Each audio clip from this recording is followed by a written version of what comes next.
Dans cette leçon, nous allons voir comment on gère les certificats SSL dans AWS. Pour cela, on va déjà revoir les bases du SSL. Alors, on a déjà vu ce schéma, on a notre utilisateur qui va se connecter à notre load balancer en HTTPS, cette fois-ci, avec une connexion chiffrée depuis Internet. Ce qui va se passer au niveau du load balancer, c'est qu'on va avoir une terminaison de connexion. Et ensuite, le trafic va être retransmis à notre instance en HTTP sur le réseau privé, notre VPC. Et donc, le load balancer utilise un certificat de type X509, SSL, TLS, ce sont des certificats de serveur. On peut gérer ces certificats grâce au service ACM, AWS Certificate Manager, console de gestion des certificats d'AWS, d'Amazon. On peut créer, on peut créer son certificat et le charger dans AWS. Au niveau des écouteurs HTTPS, on va spécifier un certificat par défaut. On peut y ajouter une liste des certificats pour supporter plusieurs noms de domaine pour plusieurs sites web. Les postes clients utilisent le service SNI, Server Name Identification, pour identifier le serveur qu'ils tentent de joindre. Il est possible également de définir des stratégies afin de supporter les anciennes versions de SSL TLS sur les clients dits legacy avec des stratégies de sécurité héritées d'anciennes versions. SSL et le SNI. Le SNI répond à des problèmes au problème de charger plusieurs certificats sur un seul serveur pour plusieurs sites web. C'est un nouveau protocole qui nécessite que le client indique le nom du serveur ciblé lors de la première négociation SSL. Le serveur trouvera alors le certificat correspondant ou fournira le certificat par défaut le cas échéant. Notez bien que cela ne fonctionne qu'avec les équilibreurs de charge nouvelle génération, ALB et CLB ou avec CloudFront, mais ne fonctionne pas avec le load balancer classique. Prenons un exemple, on a notre ALB, notre équilibreur de charge pour les applications. On a deux sites web qui sont publiés, www.autre.com et www.monarch.com, qui vont correspondre à deux groupes cibles. Et pour ces deux groupes cibles, on va avoir deux certificats correspondant au site web des groupes cibles. On a notre client qui va demander à notre load balancer « Je souhaite me connecter à www.autre.com ». À ce moment-là, notre load balancer va chercher dans ses certificats le certificat qui correspond et ensuite va nous rediriger vers la bonne URL, vers le bon groupe cible.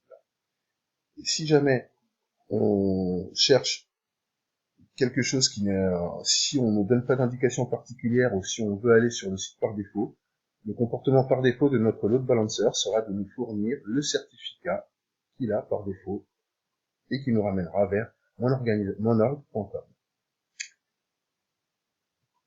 Les ELB, donc, tous les Elastic Load Balancer et SSL, donc, là on va parler de tous nos équilibreurs de charge. Donc on a le CLB, qui est en version 1, lui ne supporte qu'un seul certificat SSL, et si on veut publier plusieurs sites web, il nous faudra plusieurs équilibreurs de charge, plusieurs CLB, avec plusieurs certificats pour chacun des sites web. Dans le cas de l'Application Load Balancer, notre ALB, qui est en version 2 nouvelle génération, il supporte de multiples certificats SSL, il utilise Server Name Identification SNI pour fonctionner, et de la même manière, notre Network Load Balancer, NLB, en nouvelle génération également, supporte de multiples certificats SSL et aura besoin également de SNI pour fonctionner. Voyons maintenant dans notre console comment cela va se manifester. Donc, on va cliquer sur notre CLB et dans les écouteurs, on va modifier ici l'écouteur en ajoutant le protocole HTTPS sécurisé, donc 443, et ici on pourra choisir la méthode de chiffrement. Donc, ici on a le choix on peut choisir entre plusieurs protocoles et plusieurs options. Donc, on enregistre une fois qu'on a fait notre choix, et ici on pourra indiquer le certificat que l'on veut sélectionner. Donc, on peut charger un certificat dans IAM, on n'en a pas pour l'instant. On peut choisir un certificat déjà existant, mais on n'a rien chargé, donc Pour l'instant, on va faire que de visualiser l'interface. Et on peut également choisir un certificat qui est stocké dans ACM, ce qui est la méthode recommandée par AWS. Donc, une fois que ça c'est fait, eh bien, on pourra se connecter en HTTPS avec un certificat authentifié par le biais de notre CLB. Voyons maintenant le cas de notre ALB. Donc ici, on va pouvoir de la même manière ajouter un écouteur. Donc ce sera un écouteur HTTPS. Donc l'action par défaut, on va dire réacheminer vers mon groupe cible. Donc ici, on pourra définir la stratégie de sécurité. Et on pourra également choisir un certificat, soit depuis ACM, soit depuis IAM, soit en importer. Là, on va pas le faire. Et donc, du coup, ça nous permet, donc on pourra toujours rajouter différentes règles ici, les rediriger vers différents groupes cibles et ajouter de multiples certificats. Alors, je quitte.